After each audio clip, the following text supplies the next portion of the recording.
Mama, I am having a bellyache. Oh no! Why?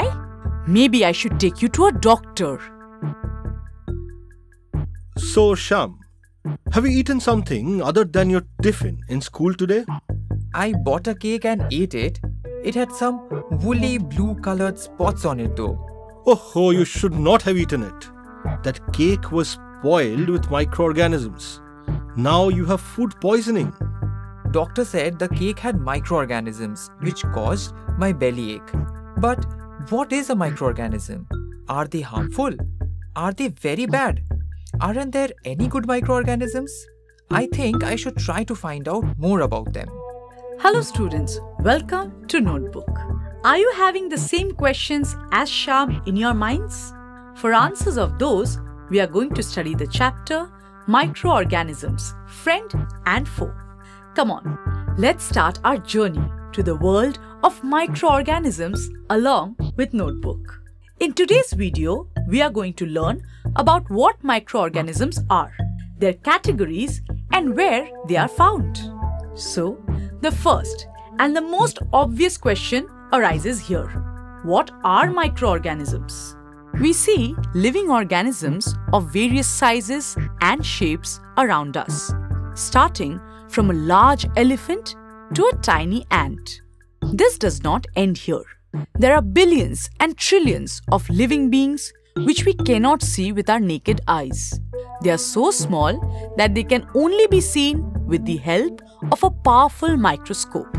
These living beings are known as microorganisms or microbes. So, do you think that there are different types of microbes around us? The answer is yes.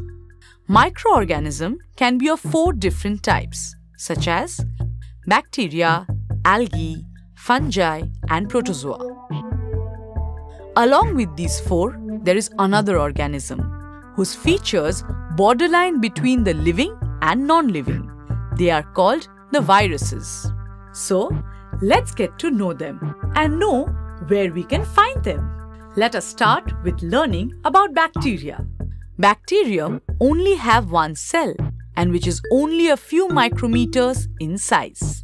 Their cells do not have a membrane-bound nucleus, which is a very primitive nature of cell. They can be rod-like, spherical, comma-shaped or spiral. Next, if we ask where we can find them, only one word can justify this: everywhere. They are found in soil, water, and in air. Even on icy mountains and in hot springs. Some are present outside and even inside our body. There are many good bacteria and bad bacteria present around us. The good bacteria are used to produce food items such as yogurt, cheese, pickles, etc. Some bacteria even produce antibiotics. There are many other uses of bacteria. The bad bacteria cause many diseases in plants and animals, including humans. Some common examples of bacteria are Vibrio, Lactobacillus, etc. Next microorganism in our list is alga, plural algae. Algae are a type of plant. They have green-colored chlorophyll pigment in their body, but they lack root, shoot, and leaves. Due to presence of chlorophyll, they can synthesize their own food. When they are producing food, they liberate oxygen as well. Algae are found in water and moist soil.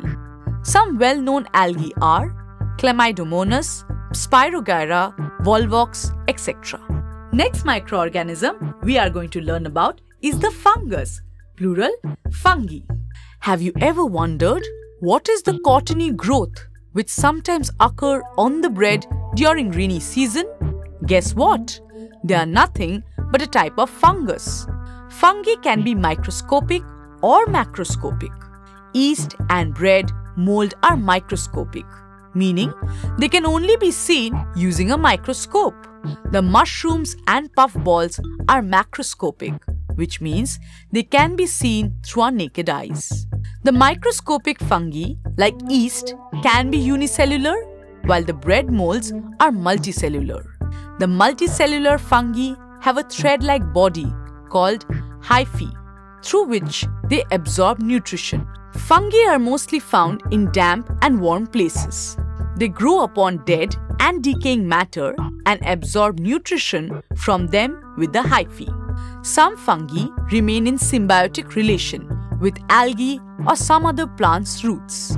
Symbiotic relation means a mutual give and take relationship where both the parties are benefited. The symbiotic association of fungi and algae is known as lichen, and the same relationship between fungi and plant roots is known as mycorrhiza.